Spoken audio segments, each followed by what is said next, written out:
Pioneer is an upcoming open-world MMO FPS shooter developed by GFA Games, set in post-apocalyptic Soviet era, and the game is scheduled to be released this year. The developers already did postpone the game few times already, and it is one of my most anticipated games to play. The best way to explain the Pioneer, it is a mix of a good division. You're gonna have half of the island is PvE, where you're progressing through the lore and story and developing the character with the skills, with the reputations, with unlocking the recipes, with crafting, with collecting the artifacts and whatnot. And then the right side of the island is full throttle PvP. I already made the video where I explained all of that a few years ago. Maybe I should make a new one with the updated informations, but today let's focus on my experience of playing Pioneer Multiplayer for the first time.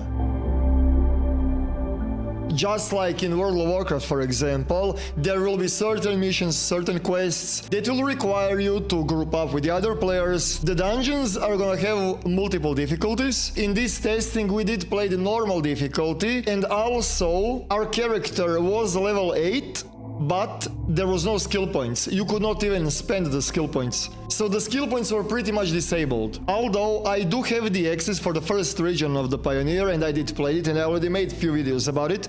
The version that I did play in the offline mode, I could reach up to level 5, and I could invest the skill points. So skill points are there, and they did work. But I'm not sure why did I disable them this time. To even enter inside of the dungeon, you must have 3 people. If you do not have friends, you can click ready up, and then there is gonna be a traditional queue system to group you up with the random players. Once when you spawned inside of the dungeon, in the lobby of the dungeon, you have a vending machine to purchase the ammo. Although, when you are playing through the dungeon, the ammo crates and medkit boxes and grenade boxes are all over the place. There are like multiple checkpoints that are pretty much free restock. So yeah, you're not gonna have to worry about do you have enough money for the ammo inside of the raid. All of the crates are personal, which means that all 3 players can loot the same crate to replenish the ammo. The other tip that I have to mention is that based on the weapon that you have in your hands, that ammo will be replenished. So if you need shotgun ammo, you put a shotgun in your hand, you replenish. If you need SVD ammo, you put the SVD in your hands and you replenish. The another thing that is in the lobby is your personal storage. When I opened the chest, there was a bunch of different weapons, bunch of different modifications, bunch of different armor sets with bunch of different perks. I did hovered over every single one of them. I'm gonna probably make a video about that. But sadly, the developers did not give us the backpack. The backpack slot and the artifact slots were empty. So we do not carry way too much shit inside of the dungeon. And also it is really important to note that currently in this version, FOV slider is locked. Me personally, I can barely play with this FOV because it is way too tunnely. I do not see my left, I do not see my right. The FOV slider is in the game, right in the settings, so we can expect that in the future. So the thing that you see right now, if it feels weird, is because of FOV.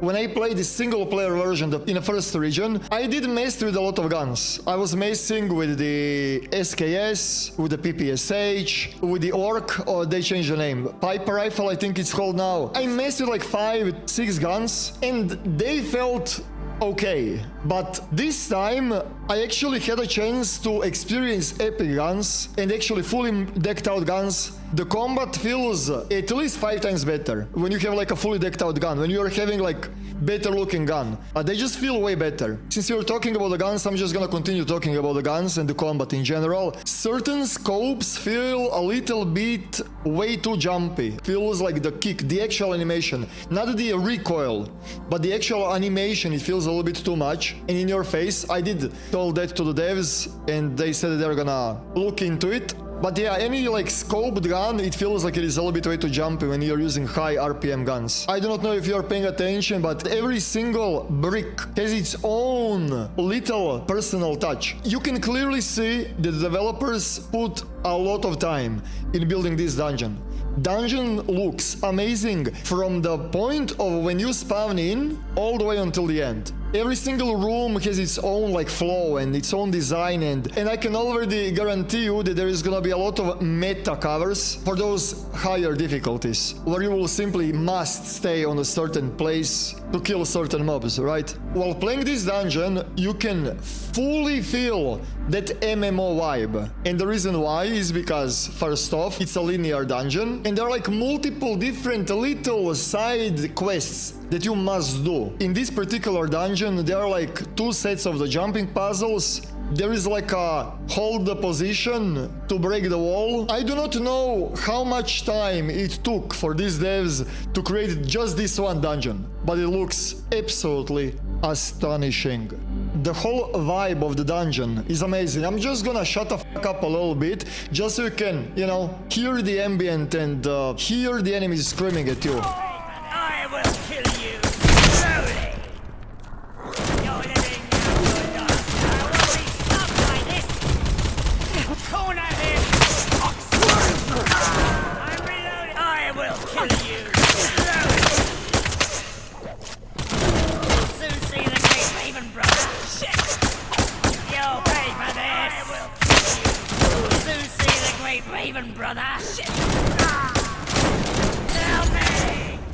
Speaking about the enemies, I was not looking in depth into it, but there are like trash mobs melee. There is a big heavy guy that is melee that has like an armored helmet that is tanky and your biggest threat in this dungeon, honestly. There are dogs, so there are 3 different mobs that are melee. Then you have snipers, then you have crossbow guys. We are fighting Raven Cult, by the way. This is the faction, one of the many factions, just like Stalker. They are Raven Cult. Like there is so many different types of the mobs, right? And you have to approach every single mob type differently. One dungeon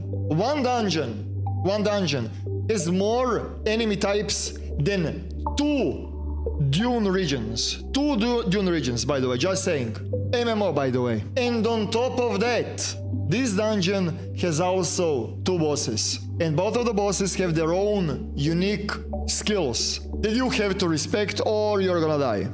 Sadly, there is a skill check that I did not have before the first mini-boss, and I died, and my teammates could not revive me. So, the first boss fight, I was spectating 2 of the devs fighting while I was doing absolutely nothing. Speaking about the revives, through this dungeon I think there are like 3 or 4 checkpoints, like totems, that activate once when you approach them, and your teammate needs to click on it to revive you. I'm actually glad that I did died in the first boss fight, so you can also see the spectate mode. The dev that we are spectating right now uses Kiparis with the acid bullets, and I'm assuming that the acid bullets are effective against ravens. I do not know. The game is gonna have artifacts, and you will be able to use those artifacts to fuse your gun with them, to have the special elemental damage on top, and each elemental damage is gonna be effective against certain enemies, right? There are end mutants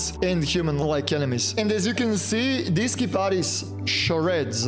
I wish that I had the ability to mess with the elemental guns, but hey, maybe next time. The first boss is called Juggernaut. He's having a huge heavy machine gun that is going full throttle Schwarzenegger style. There is a bunch of ads that are spawning that you have to kill, or else they're gonna just overwhelm you. And also, when the boss is out of the ammo and he's empty, when he's reloading, his backpack is like spewing the fire in the AoE. The footage that you're watching is a higher difficulty than the difficulty that we did play. We played the normal difficulty dungeon. These guys are playing higher difficulty. Juggernaut, the first boss, has end shield and electrical bullets. And there is way more ads in their version of the dungeon. In the normal difficulty that I did played, Juggernaut did not have shield. Juggernaut was shooting the normal bullets and there were way less ads. So yeah. And the last boss, Other Raven, drops down with his container. He has like multiple fire spells, and he also likes to teleport. There is like a AoE fire, he spawns like a bunch of fiery birds, and there is a lot of heavy melees that are deadly. All of the mobs that you're killing, you are not looting them. I'm assuming that they did that to just increase the clear speed of the dungeon. This dungeon on the normal difficulty, both times with the good gear, it took 40 minutes. And we did play it with like, you know, epic guns. At least I did. So these types of the dungeons will be serious challenge, that's for sure. And lengthy, of course. But anyways, the enemies do not drop any loot, as I already said. Even bosses do not drop the loot. But every single boss encounter, when you kill the boss, there is a chest. There is like his loot room. And then you open the chest and then you get a random item. In 2 of my runs, I opened 4 boss chests. And all of the items were different, which means that there is RNG involved in the rewards and you're getting cool stuff. You're getting good gear, you know? The another thing that is worth to mention is that in this dungeon there are 2 secret chests. If somebody tells me that I have to imagine how would MMO FPS look like in 2025, this is what I would imagine. I just love how dungeon runs do look and feel in the Pioneer. Dungeons like this, after you run them like 50 times, I'm assuming they're gonna get a little bit repetitive, but there's always PvP.